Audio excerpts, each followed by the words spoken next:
IBPS এর মাধ্যমে ত্রিপুরা রাজ্যের মধ্যে ৪,৪৫৫টি শূন্যপদের একটি দারুণ নোটিফিকেশন চলে এসেছে, যেখানে তোমরা যারা ত্রিপুরার ছেলেমেয়েরা রয়েছে তোমরা প্রত্যেকে কিন্তু এই পোস্টগুলির মধ্যে আবেদন করতে পারবে।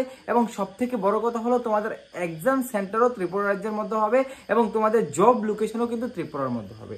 এবং তার পাশাপাশি তোমাদের যেই ব্যাংকগুলির মধ্যে তোমাদের নিয়োগটা করা হবে, central bank of India, Punjab national bank, bank of Baroda, আরও অন্যান্য অনেকগুলি ব্যাংক রয়েছে যেমন ইকো ব্যাংক, ওই সমস্ত ব্যাংকগুলির মধ্যে তোমাদের নিয়োগ করা হবে। তাই একটা গোল্ডেন অপরচুনিটি, তোমরা যারা ব্যাংকের জবের জন্য এতদিন পর্যন্ত ওয়েট করেছো তোমাদের জন্য একটা ভালো অপরচুনিটি। অবশ্যই ভিডিওটা সম্পূর্ণ ওয়াচ করবে, কবে থেকে তোমাদের আবেদন করা প্রক্রিয়া স্টার্ট হবে এবং কি কি প্রসেস রয়েছে সম্পূর্ণ বিষয়গুলি ভিডিওটার মধ্যে বিস্তারিত আলোচনা করব। অবশ্যই ভিডিওটা সম্পূর্ণ ওয়াচ করবে। তার আগে তোমাদের কাছে একটা ছোট্ট রিকোয়েস্ট, যদি চ্যানেলে নতুন হয়ে থাকো অবশ্যই চ্যানেলটিকে সাবস্ক্রাইব করে পাশে থাকা বেল আইকনটিকে অবশ্যই প্রেস করে রাখবে। ভিডিওর স্ক্রিনে তোমরা পিডিএফটা দেখতে পাচ্ছ, এই পিডিএফ এর লিঙ্কটা আমি অবশ্যই ভিডিও ডিসক্রিপশনে এবং টেলিগ্রাম গ্রুপে দিয়ে দেবো, এখান থেকে ডাউনলোড করে তোমরা সরাসরি চেক আউট করে নিতে পারো। ঠিক আছে, তোমাদের কিন্তু আইবিপিএস থেকে তোমাদের কিন্তু এই নোটিফিকেশনটা দেওয়া হয়েছে এবং সবার প্রথমে যদি দেখো তাহলে কিন্তু তোমাদের অনলাইন আবেদন প্রক্রিয়া কিন্তু অলরেডি স্টার্ট হয়ে গেছে।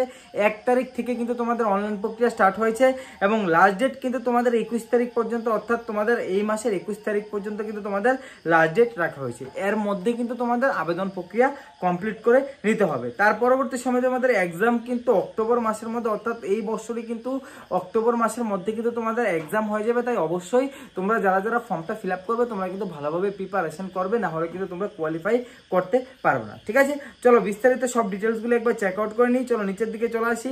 নিচের দিকে চলে আসার পর সবার প্রথমেই আমাদের ত্রিপুরা রাজ্যের মধ্যে যে সমস্ত ব্যাংকগুলি রয়েছে বা অল ওভার ইন্ডিয়া যে সমস্ত ব্যাংকগুলির মধ্যে নিয়োগ প্রক্রিয়াটা হবে, ওই ব্যাংকগুলি কিন্তু সবার প্রথমে এখানে দেওয়া রয়েছে। যেমন ব্যাংক অফ বরোদা রয়েছে, সেন্ট্রাল ব্যাংক রয়েছে, ইকো ব্যাংক রয়েছে, ব্যাংক অফ ইন্ডিয়া রয়েছে, সেন্ট্রাল ব্যাংক অফ ইন্ডিয়া রয়েছে, পাঞ্জাব ন্যাশনাল ব্যাংক রয়েছে, ইকো ব্যাংক রয়েছে, ব্যাংক অফ মহারাষ্ট্র রয়েছে। এভাবে কিন্তু তোমাদের সমস্ত ব্যাংকগুলি কিন্তু এখানে নাম দেওয়া রয়েছে, তোমরা অবশ্যই একবার চেক আউট করে নেবে।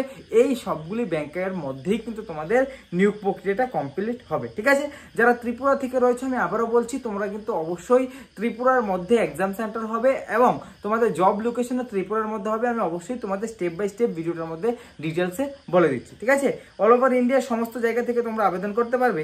এখানে যে ইম্পর্টেন্ট বিষয়টা রাখা হচ্ছে এজ লিমিট নিয়ে।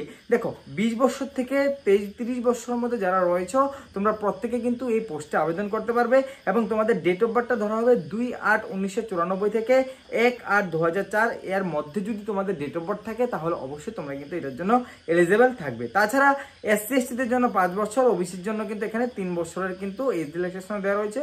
অবশ্যই তোমরা কিন্তু একবার চেক আউট করে নিতে পারো। ঠিক আছে, এবার চলো আমরা নিচের দিকে চলে আসি। নিচের দিকে চলে আসার পর তোমাদের কাছে কিন্তু এখানে অ্যাপ্লিকেশন ফিস এবং তোমাদের আবেদন প্রক্রিয়ার এখানে যদি দেখো তাহলে সবার প্রথমে কিন্তু তোমাদের এডুকেশন কোয়ালিফিকেশন দেওয়া রয়েছে। দেখো এডুকেশন কোয়ালিফিকেশনের মধ্যে তোমাদের a degree in any discipline for university recognised by the government, অর্থাৎ তোমাদের শুধুমাত্র গ্রাজুয়েশন কমপ্লিট করা হলে, তোমরা আর্টস থেকে হও, সায়েন্স থেকে হও, কমার্স থেকে হও বা তোমরা যে কোনো জায়গা থেকে তোমাদের শুধুমাত্র গ্রাজুয়েশন কমপ্লিট করা থাকলে তোমরা কিন্তু অবশ্যই এই পোস্টের জন্য আবেদন করতে পারবে।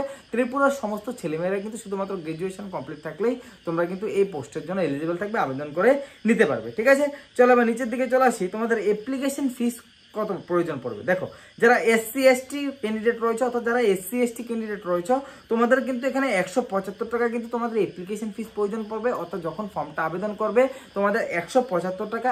SC ST যারা রয়েছে তোমাদের কিন্তু অ্যাপ্লিকেশন ফি প্রয়োজন পড়বে এবং যারা ওবিসি এবং জেনারেল ক্যান্ডিডেট রয়েছে তোমাদের কাছে তোমাদের কিন্তু 850 টাকা কিন্তু অ্যাপ্লিকেশন ফি প্রয়োজন পড়বে। এবার তোমাদের এক্সামটা দেখো, সবার প্রথমে কিন্তু তোমাদের প্রিমেন এক্সাম হবে এবং প্রিমেন এক্সামে যারা কোয়ালিফাই করবে তোমাদের কিন্তু আরেকটা এক্সাম দিতে হবে, অর্থাৎ দুইটা এক্সাম হবে। সবার প্রথমে তোমাদের প্রিমেন এক্সাম হবে, তার পরবর্তী সময় কিন্তু তোমাদের মেইন এক্সামটা হবে। দুটোটারই কিন্তু তোমাদের এখানে সিলেবাস দেওয়া রয়েছে, অবশ্যই তোমরা একবার চেক আউট করে নিতে পারো। ঠিক আছে, এবার চলো আমি নিচের দিকে চলে আসবো। নিচের দিকে চলে আসার পর তোমাদের কাছে কিন্তু ইম্পর্টেন্ট কিছু ইনফরমেশন দেওয়া রয়েছে। অবশ্যই তোমাদেরকে বলবো যে একবার পিডিএফটা ডাউনলোড করে নিজেরা চেক আউট করে নেবে। ঠিক আছে, নিচের দিকে চলে আসার পর তোমাদের ভ্যাকেন্সি ডিটেলসগুলো দেওয়া রয়েছে। আমি সরাসরি ডাইরেক্ট নিচের দিকে চলে আসবো। নিচের দিকে চলার পর তোমাদের এক্সাম সেন্টার কোথায় রয়েছে বা কি কোথায় তোমাদের পোস্টিংটা হবে ওই ভ্যাকেন্সি ডিটেলসগুলো দেওয়া রয়েছে। যেমন এখানে আসার পর তোমরা দেখতে পারবে যে তোমাদের কোন ব্যাংকের মধ্যে কতগুলি ভ্যাকেন্সি রয়েছে। যেমন ব্যাংক অফ বরোদার মধ্যে কিন্তু কোনো রকমের ভ্যাকেন্সি দেওয়া হয়নি। এখানে ব্যাংক অফ ইন্ডিয়ার মধ্যে তোমাদের কিন্তু টোটাল 85টি ভ্যাকেন্সি রয়েছে, খুব বেশি ভ্যাকেন্সি রয়েছে, তোমাদের জন্য একটা গোল্ডেন অপরচুনিটি রয়েছে। এরকমভাবে কিন্তু তোমাদের টোটাল ভ্যাকেন্সি 4455টি ভ্যাকেন্সি রাখা হয়েছে, যেটা আমি ভিডিও শুরুতেই বলে দিলাম। এবং SC ST OBCর কিন্তু আলাদা আলাদা করে কোন ব্যাংকে কতগুলি ভ্যাকেন্সি রয়েছে এখানে দেওয়া রয়েছে, তোমরা অবশ্যই একবার চেক আউট করে নিতে পারবে।